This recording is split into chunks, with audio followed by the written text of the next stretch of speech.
Hello, এই সেশনে আপনাকে স্বাগত। এই মডিউলে আপনারা ওয়েল্ডের বেন্ড টেস্টিং এর বিষয়ে জানবেন। উদ্দেশ্য: এই অধ্যায়ের শেষে আপনারা জানবেন কিভাবে বেন্ড টেস্ট করতে হয় এবং এর পরিণাম সম্পর্কে আপনারা জানবেন। ভূমিকা: ওয়েল্ডেড কম্পোনেন্ট সন্তোষজনক রূপে কাজ করা সুনিশ্চিত করার জন্য পরীক্ষা নিরীক্ষার মাধ্যমে মান পরখ করতে হবে। নন ডিস্ট্রাকটিভ পরীক্ষা নিরীক্ষা ওয়েল্ডের কোনো ক্ষতি না করেই হয়, কিন্তু ডিস্ট্রাকটিভ পরীক্ষা নিরীক্ষার ক্ষেত্রে ওয়েল্ডমেন্ট অংশ ভেঙে যায়। পরীক্ষা নিরীক্ষার মাধ্যমে কোনো ওয়েল্ডেড স্পেসিমেন নষ্ট না করেই জানা যায় ওয়েল্ডিংয়ের জন্য ব্যবহৃত মেটেরিয়ালের গুণাবলী, ওয়েল্ডিং প্রক্রিয়ার জন্য ওয়েল্ড জয়েন্টের ক্ষমতা এবং ওয়েল্ডারের নৈপুণ্য। সাধারণত ৩ প্রকারের ডিস্ট্রাকটিভ সাউন্ডনেস টেস্ট হয়: বেন্ড, নিক ব্রেক এবং ফিলেট ব্রেক। প্রথম প্রকারের বেন্ড টেস্টিং বিভিন্নভাবে করা যায়। বেন্ড স্পেসিমেন পরীক্ষা নিরীক্ষা করা যায় গাইডেড বেন্ড ফিক্সচার দ্বারা, wrap around bend fixture machine দ্বারা এবং ফ্রি বেন্ড পরীক্ষা নিরীক্ষা bench vice. Free bend test এটা আনলিস্টেড পরীক্ষা নিরীক্ষার পদ্ধতি। এটা গাইডেড বেন্ড টেস্টের তুলনায় কম ব্যবহৃত হয়। ফ্রি বেন্ড পরীক্ষা নিরীক্ষার মান নিয়ন্ত্রণ করা সম্ভবপর নয়।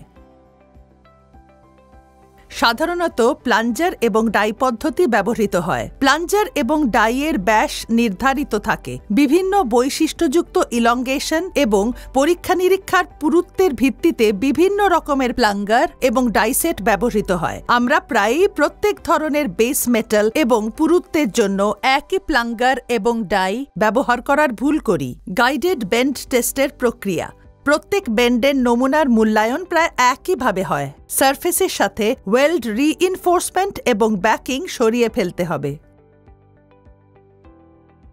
যে কোনো বেন্ড পরীক্ষা নিরীক্ষার সাথে নমুনার একটা সাইড সারফেস হয় যা কনভেক্স সারফেস। যে কোনো পরীক্ষা নিরীক্ষার মাধ্যমে নমুনা গ্রাইন্ডিং করে বা যান্ত্রিকভাবে সাবধানতার সাথে তৈরি করা হয়। যে কোনো প্রকার হোক, ফিক্সচার বা মেশিন যেন নমুনাকে প্রয়োজনীয় ব্যাসার্ধ দিতে সক্ষম হয়। 18 mm ব্যাসার্ধে 10 mm থিকনেস এবং রুট বেন্ডের অধিকাংশ পরীক্ষা নিরীক্ষা করা হবে।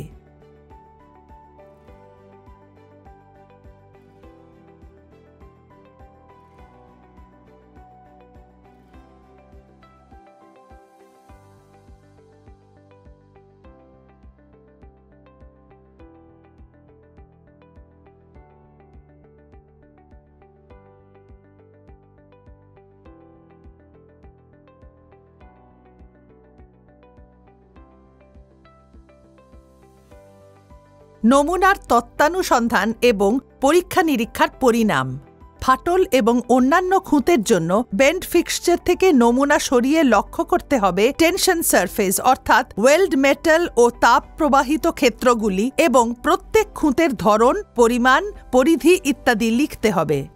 প্রয়োগ: বিভিন্ন ওয়েল্ডিং মানদণ্ডের অনুযায়ী ওয়েল্ডার এবং ওয়েল্ডিং প্রক্রিয়ার নির্দিষ্ট বিবরণ WPS অনুযায়ী গ্রুভ বা বাট ওয়েল্ডে বেন্ড টেস্ট হওয়া আবশ্যক। যদিও সঠিকভাবে পরীক্ষা নিরীক্ষার নমুনা বানাতে সময় এবং পরিশ্রমের প্রয়োজন হয়, কিন্তু এর ফলস্বরূপ পরিণাম পাওয়া যায়। এই মডিউলে আপনারা জানলেন বেন্ড টেস্টের উদ্দেশ্য,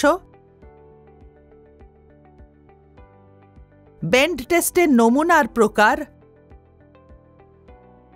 বিভিন্ন পরীক্ষা নিরীক্ষায় মেশিন বা ফিক্সচার।